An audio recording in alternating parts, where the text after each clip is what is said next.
नमस्कार दोस्तों, स्वागत है आपका आज के मुख्य समाचार में, जिसमें सबसे पहली और बड़ी खबर में आपको बताएंगे कि राहुल गांधी को एक और बड़ा झटका। फिर से उनके खिलाफ दर्ज हुआ मानहानि का मामला। आरएसएस के लिए कही थी ये बात, जिसके बाद कांग्रेस को बड़ा झटका लगा है। दूसरी खबर में आपको बताएंगे कि पीएम मोदी करेंगे 20 से ज्यादा सभाएं और रोड शो। अमित शाह ने बनाई है बड़ी योजना। बीजेपी का प्लान कर्नाटक तैयार और फिर से कर्नाटक में इतिहास रचने की तैयारी। तीसरी खबर में जिक्र होगा कि जेडीएस को कर्नाटक में मतदान से पहले बड़ा झटका और विधायक ने थाम लिया बीजेपी का दामन और उसका बताया बड़ा कारण। चौथी खबर में जिक्र होगा बिहार का। बिहार से बीजेपी ने एक्टिवेट किया प्लान 50। नीतीश और तेजस्वी के साथ ममता को भी झटका देने की तैयारी। पैरों तले खिसक गई जमीन। और पांचवी खबर में जिक्र होगा कि तुष्टीकरण में व्यस्त रही कांग्रेस, नहीं दिया कभी रेलवे पर ध्यान। प्रधानमंत्री का मध्य प्रदेश में बड़ा भाषण। वंदे भारत ट्रेन को हरी झंडी दिखाने के बाद विपक्ष पर बरसे पीएम मोदी। दोस्तों, हर एक खबर की गहराई में आपको ले जाएंगे, लेकिन उससे पहले अगर आपका भी ऐसा मानना है कि मोदी है तो हर जीत मुमकिन है और देश में मोदी जैसे प्रधानमंत्री की जरूरत है, तो वीडियो को लाइक करके कमेंट में लिखिए जय हिंद। और हर रोज की इस प्रकार की खबरों के लिए चैनल सब्सक्राइब करना मत भूलिएगा। रुक करते हैं सबसे पहले और बड़ी खबर की तरफ। राहुल गांधी के खिलाफ दर्ज हुआ मानहानि का एक और मामला। आरएसएस के लिए कही ये बड़ी बात। जी हां दोस्तों, राहुल गांधी के खिलाफ मानहानि का एक और मामला दर्ज कर लिया गया है, जिसके बाद पहले से ही मुश्किलों में फंसे राहुल गांधी की मुसीबतें और बढ़ सकती है। इस साल जनवरी में उनकी भारत जोड़ो यात्रा के दौरान राष्ट्रीय स्वयंसेवक संघ के खिलाफ टिप्पणी पर मानहानि का मामला दर्ज किया गया है। उत्तराखंड के हरिद्वार कोर्ट में आरएसएस कार्यकर्ता कमल भदौड़िया की शिकायत पर वकील अरुण भदौड़िया ने केस दर्ज कराया है और मामले की सुनवाई 12 अप्रैल को होगी। दरअसल 9 जनवरी 2023 को हरियाणा के अंबाला में भारत जोड़ो यात्रा के बाद एक नुक्कड़ सभा को संबोधित करते हुए राहुल गांधी ने कहा था कि आरएसएस के सदस्य 21वीं सदी के कौरव हैं। राहुल गांधी ने कहा था, कौरव कौन थे? मैं आपको सबसे पहले 21वीं सदी के कौरवों के बारे में बताऊंगा। तो दोस्तों, इस प्रकार का बयान दिया था राहुल गांधी ने और अब उनकी मुसीबतें और बढ़ती हुई नजर आ रही है। रुक करते हैं अगली ब्रेकिंग न्यूज की तरफ। पीएम मोदी करेंगे 20 से ज्यादा सभाएं और रोड शो। अमित शाह ने बनाई है इसके लिए योजना। बीजेपी का प्लान कर्नाटक बन के तैयार। जी हां दोस्तों, कर्नाटक में फिर से चुनाव जीतने के लिए बीजेपी ने मेगा प्रचार का ऐलान किया है, जहां एक तरफ तमाम ओपिनियन पोल सामने आए हैं जो ये दावा कर रहे हैं कि कर्नाटक में बीजेपी इतिहास रचेगी और भाजपा ऐसी पार्टी होगी जो लगातार दूसरी बार कर्नाटक में सरकार बनाएगी। लेकिन दोस्तों, आपको बता दें कि इस प्रकार के तमाम सर्वे और रिपोर्ट से बीजेपी ओवर कॉन्फिडेंट नहीं होना चाहती है और इसी का ये कारण है कि भाजपा के सबसे बड़े नेता खुद प्रधानमंत्री मोदी कर्नाटक में जाकर पूरी तरीके से जान फूकेंगे और कार्यकर्ताओं में जोश भरेंगे, ताकि ये जो दावे किए जा रहे हैं कि कर्नाटक में भाजपा इतिहास रचेगी, ये सच्चाई में बदल सके।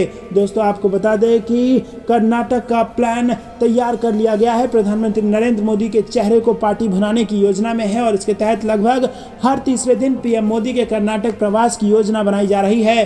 फिलहाल अंतिम निर्णय पीएमओ को लेना है। तो दोस्तों, हर तीसरे दिन कर्नाटक में दिखेंगे प्रधानमंत्री नरेंद्र मोदी, पार्टी के लिए प्रचार करते दिखेंगे और इससे पार्टी की बम्पर जीत कर्नाटक में लगभग तय है। दोस्तों, बीजेपी सूत्रों के मुताबिक कर्नाटक में बीजेपी ने हर क्षेत्र में पीएम मोदी के 2 दिन प्रवास की योजना बनाई है और मोदी करीब 20 से ज्यादा सभाएं और रोड शो करने वाले हैं। रुक करते हैं अगली ब्रेकिंग न्यूज की तरफ। जेडीएस को कर्नाटक में मतदान से पहले लग गया है बड़ा झटका। पैरों तले खिसक चुकी है जमीन। बड़े विधायक ने थाम लिया है बीजेपी का दामन और केवल एक विधायक नहीं दोस्तों, जो अंडर करंट इस वक्त चल रहा है, जो अंदर खाने खबर आ रही है, सुपड़ा साफ होने जा रहा है जेडीएस का कर्नाटक के चुनाव में। जी दोस्तों, आपको बता दें कि कर्नाटक चुनाव को लेकर सभी पार्टियां जोर शोर से तैयारी कर रही है और इसी बीच नेताओं ने पाला बदलना शुरू कर दिया है। जेडीएस के विधायक एटी रामास्वामी शनिवार को केंद्रीय मंत्री अनुराग ठाकुर और दुष्यंत गौतम की मौजूदगी में बीजेपी में शामिल हो गए, जिसके बाद बड़ा झटका यहां पर लगा है इस पार्टी को। रुक करते हैं अगली ब्रेकिंग न्यूज की तरफ। बिहार से बीजेपी ने एक्टिव किया प्लान 50। नीतीश तेजस्वी के साथ ममता बनर्जी को भी झटका देने की तैयारी। जी दोस्तों, आपको बता दें कि बिहार में बीजेपी ने अपनी सक्रियता को तेज कर दिया है और किसी भी सूरत में बीजेपी 2019 के परिणाम को 2024 में हासिल करना चाहती है और यही वजह है कि नीतीश कुमार का साथ छोड़ने के बाद वो छोटे दलों को एनडीए में लाने का प्रयास कर रही है। बीजेपी की सक्रियता का आलम यह है कि केंद्रीय गृह मंत्री अमित शाह 6 महीनों में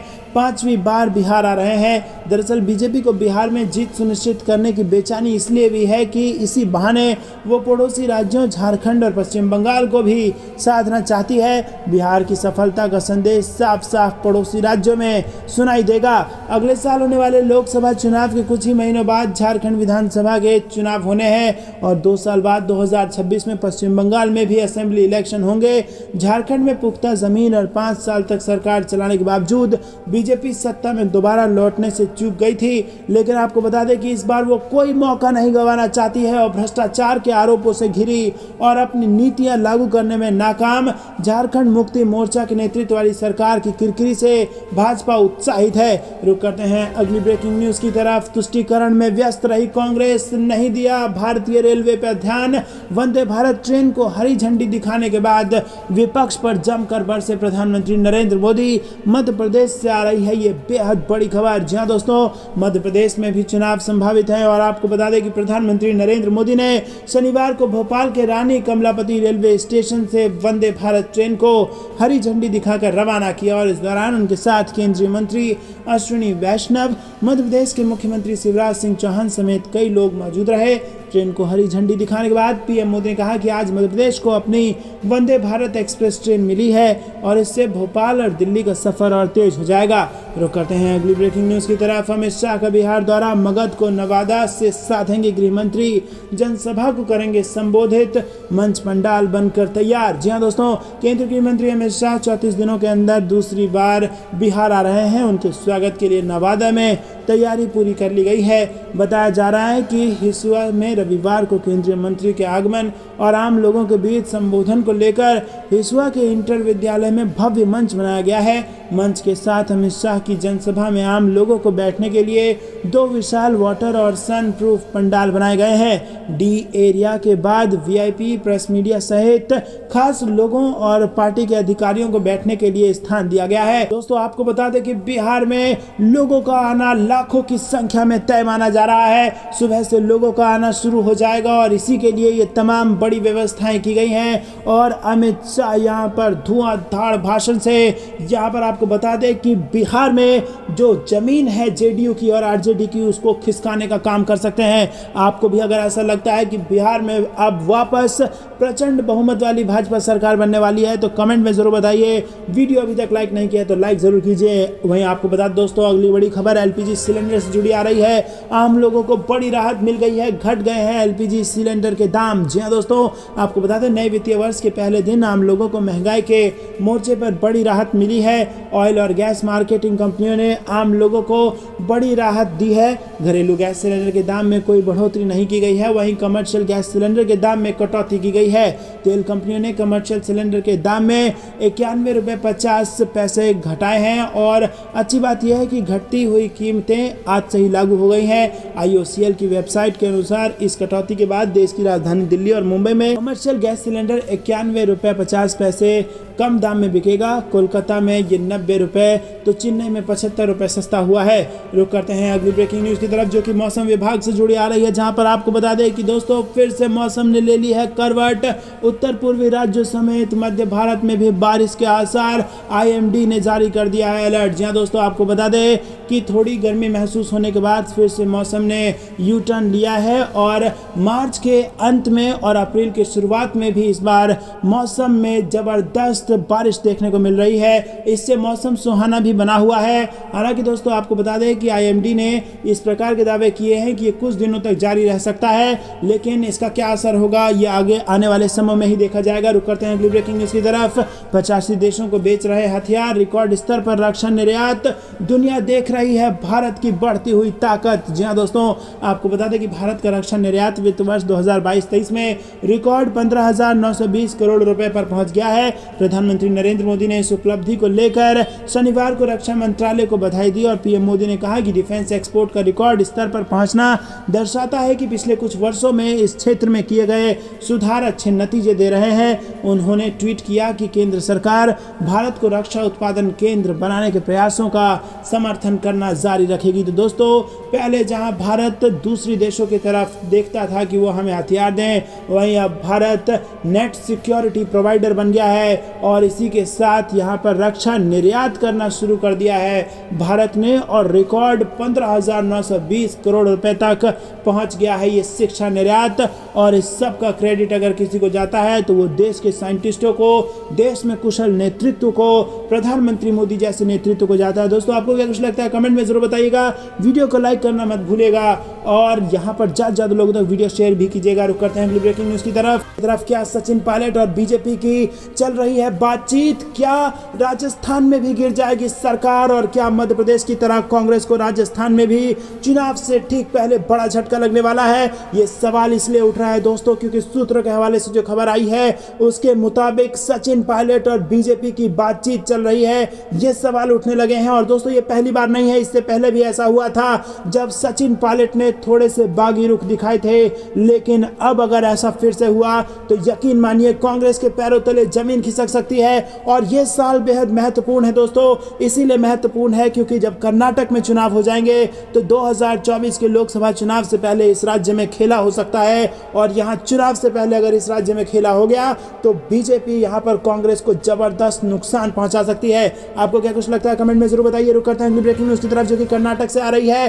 फिर खिल सकता है कर्नाटक में कमल, 120 सीटें जीतकर इतिहास रचने जा रही है भारतीय जनता पार्टी। कर्नाटक इलेक्शन के ओपिनियन पोल में ये बड़ी खबर निकल के आ रही है। दरअसल दोस्तों कर्नाटक में विधानसभा के चुनाव हो रहे हैं, 224 सीटों पर हो रहे चुनाव में बहुमत का आंकड़ा 113 है। और इसी बीच जो एक सर्वे की रिपोर्ट सामने आई है उसमें 120 सीटें भारतीय जनता पार्टी कर्नाटक में यहाँ पर आसानी से जीतते नजर आ रही है और इतिहास रचने जा रही है। 1985 के बाद से कर्नाटक में कोई भी पार्टी लगातार 2 बार चुनाव जीतकर सरकार नहीं बना पाई है। यही स्थिति उत्तर प्रदेश में थी, लेकिन उत्तर प्रदेश में बीजेपी ने रिकॉर्ड तोड़ा और योगी आदित्यनाथ सबसे लंबे समय तक बने रहने वाले मुख्यमंत्री बन गए हैं। और वही स्थिति अब कर्नाटक में भी होने जा रही है और बीजेपी दोबारा सरकार बनाकर यहाँ पर इतिहास रच सकती है। कम से कम अगर इस सर्वे की माने तो 120 सीटें आसानी से मिलते दिखाई दे रही है भारतीय जनता पार्टी को। बात करें कांग्रेस की तो 70 सीटों पर सिमट सकती है कांग्रेस।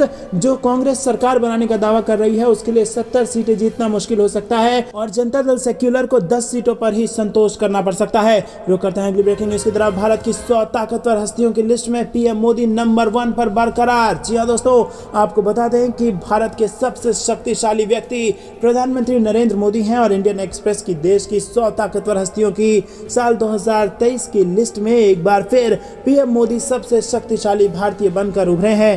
पीएम मोदी लगातार दूसरी बार इस लिस्ट में पहला स्थान उन्होंने हासिल किया और इस लिस्ट में केंद्रीय गृह मंत्री अमित शाह दूसरे नंबर पर हैं। पीएम मोदी और अमित शाह साल 2022 की लिस्ट में भी पहले और दूसरे नंबर पर ही थे। इंडियन एक्सप्रेस ने पीएम मोदी के बारे में लिखा है कि पिछले 9 सालों से देश की बागडोर संभाल रहे प्रधानमंत्री सत्ता विरोधी लहर के खिलाफ सबसे मजबूत ढाल के साथ सामने आए हैं। शहर से लेकर ग्रामीण इलाकों तक, शौचालय और एलपीजी सिलेंडर से लेकर जम्मू कश्मीर में आर्टिकल 370 को समाप्त करने और राम मंदिर की नींव को वैश्विक मंच पर ले जाने तक पीएम मोदी अपनी इच्छा के अनुसार अपने भाषणों से जनता को जोड़ने की कला लोगों को उनकी ओर खींचती है। तो दोस्तों, क्या आपको भी ऐसा लगता है कि पिछले कुछ सालों में जो बहुत बहादुरी वाले फैसले लिए गए हैं, बहुत बड़े फैसले लिए गए हैं, वो सिर्फ तभी संभव था जब नरेंद्र मोदी जैसा प्रधानमंत्री देश में होता? कमेंट में जरूर बताइए। वीडियो लाइक करना मत भूलिएगा। रुक करते हैं अगली ब्रेकिंग न्यूज़ की तरफ। गुजरात बंगाल के बाद अब बिहार में भी बवाल। सासाराम में पत्थरबाजी और आगजनी, धारा 144 कर दी गई लागू। जी हाँ दोस्तों, रामनवमी पर जुलूस के दौरान गुजरात बंगाल के बाद बिहार के सासाराम में 2 पक्ष आमने सामने टकरा गए। इस दौरान हुए विवाद में पत्थरबाजी, वाहनों में तोड़फोड़ और कई झोपड़ी नुमा दुकानों को आग के हवाले कर दिया गया। शहर में गोला बाजार की ओर आने वाली सड़कें ईंट पत्थरों से पटी हुई हैं और यहाँ पर आपको बता दें कि इलाके में तनाव का माहौल बना हुआ है, जिसे देखते हुए मजिस्ट्रेट ने धारा 144 लागू कर दी है। सासाराम की गोला बाजार, कादिरगंज, मुबारकगंज, चौखंडी और नवरत्न बाजार पूरी तरह से बंद है। डीएम धर्मेंद्र कुमार और एसपी विनीत कुमार पुलिस बल के साथ घटनास्थल पर पहुंचे हैं और पुलिस प्रशासन का कहना है कि स्थिति नियंत्रण में है, लेकिन दोनों पक्षों में तनाव की स्थिति अभी भी बनी हुई है। दोस्तों, क्या आपको भी ऐसा लगता है कि बुलडोजर बाबा की बिहार में है आवश्यकता और बुलडोजर से ही ऐसे मामलों का समाधान निकाला जा सकता है? कमेंट में जरूर बताइए। रुक करते हैं अगली ब्रेकिंग न्यूज़ की तरफ जो कि उत्तर प्रदेश से आ रही है। लोकसभा चुनाव 2024 में राम मंदिर बने बनेगा बड़ा मुद्दा। तेजी से चल रहा है निर्माण का कार्य, चुनाव से ठीक पहले भगवामय होगा पूरा देश। जी हाँ दोस्तों, पिछले लोकसभा चुनाव में भी राम मंदिर का एक बड़ा मुद्दा रहा और आगामी यानी कि 2024 के लोकसभा चुनाव में भी राम मंदिर एक बड़ा मुद्दा रहेगा। फर्क सिर्फ इतना है कि 2019 के लोकसभा चुनाव में जो बात हो रही थी वो भव्य राम मंदिर निर्माण की बात हो रही थी, लेकिन 2024 में बात होगी राम लला के लंबे इंतजार के खत्म होने और स्थायी मंदिर में विराजमान होने का। जी हाँ दोस्तों, आपको बता दें, भाजपा जो ये कहती थी राम लला हम आएंगे मंदिर वहीं बनाएंगे, उसी भाजपा ने राम लला की मंदिर वहां बना दी है। लेकिन जो लोग पूछते थे कि तारीख कब बताएंगे, उनके मुंह पर जरूर ताला लगा है और तारीख बता दी गई है। राम मंदिर निर्माण का कार्य मिशन मोड में चल रहा है और चुनाव से ठीक पहले जब इसका उद्घाटन होगा तो एक बात जो पक्की है वो ये कि पूरे देश में भगवा लहर होगी और बीजेपी की गूंज होगी, मोदी मोदी के नारे होंगे और जय श्री राम की गूंज के साथ फिर से प्रचंड बहुमत के साथ 400 सीटों वाली भारतीय जनता पार्टी की सरकार होगी। क्या आपको भी ऐसा लगता है कि राम मंदिर का मुद्दा सिर्फ एकमात्र मुद्दा और सबसे बड़ा मुद्दा 2024 के चुनाव में रहने वाला है? कमेंट में जरूर बताइए। रुक करते हैं अगली ब्रेकिंग न्यूज की तरफ, जो कि पश्चिम बंगाल से आ रही है। अमित शाह ने की है बंगाल के राज्यपाल से बात, लॉकेट चटर्जी ने मांगा है ममता बनर्जी का इस्तीफा। जी हाँ दोस्तों, बंगाल की सियासत में जबरदस्त भूचाल। पश्चिम बंगाल के हावड़ा में रामनवमी के दिन हुई हिंसा को लेकर शुक्रवार को केंद्रीय गृह मंत्री अमित शाह ने राज्यपाल सीवी आनंद बोस से बात की और हावड़ा की स्थिति का जायजा लिया। वहीं दोस्तों आपको बता दें कि इससे पहले अमित शाह ने भाजपा के प्रदेश अध्यक्ष सुकांत मजूमदार के साथ फोन पर बात कर कानून व्यवस्था की स्थिति के बारे में जानकारी प्राप्त की थी। बता दें कि केंद्रीय गृह मंत्री अमित शाह, पश्चिम बंगाल की मुख्यमंत्री ममता बनर्जी, केंद्रीय मंत्री अनुराग ठाकुर, भाजपा के राष्ट्रीय अध्यक्ष जेपी नड्डा समेत तमाम नेताओं की प्रतिक्रिया सामने आई और इस दौरान भाजपा और तृणमूल कांग्रेस ने एक दूसरे पर आरोप प्रत्यारोप की राजनीति की। भाजपा सांसद लॉकेट चटर्जी ने हावड़ा में हुई हिंसा को लेकर ममता बनर्जी के इस्तीफे की मांग कर दी और कहा कि रामनवमी के मौके पर हुई हिंसा बहुत निराशाजनक है और हर रामनवमी और दुर्गा मूर्ति विसर्जन के दौरान बंगाल से इस तरह के दृश्य सामने आते हैं, ये स्वीकार करने योग्य नहीं है और बंगाल में हिंदुओं का जीवन खतरे में है। दोस्तों करते हैं ब्रेकिंग न्यूज की तरफ। अयोध्या में बन रहे राम मंदिर में कब विराजमान होंगे भगवान, केंद्रीय गृह मंत्री अमित शाह ने बताया इसको लेकर प्लान। जी दोस्तों, केंद्रीय गृह मंत्री अमित शाह ने अयोध्या में बन रहे राम मंदिर को लेकर बड़ा खुलासा किया है और उन्होंने सरकार के निर्माणाधीन मंदिर को लेकर पूरा प्लान भी बताया और कहा कि मंदिर को भव्य रूप देने के लिए कोई कमी नहीं छोड़ी जाएगी। अयोध्या में बन रहे राम मंदिर पर बोलते हुए केंद्रीय मंत्री अमित शाह ने कहा कि अगले साल 2024 रामनवमी तक भगवान राम मंदिर में विराजमान हो जाएंगे।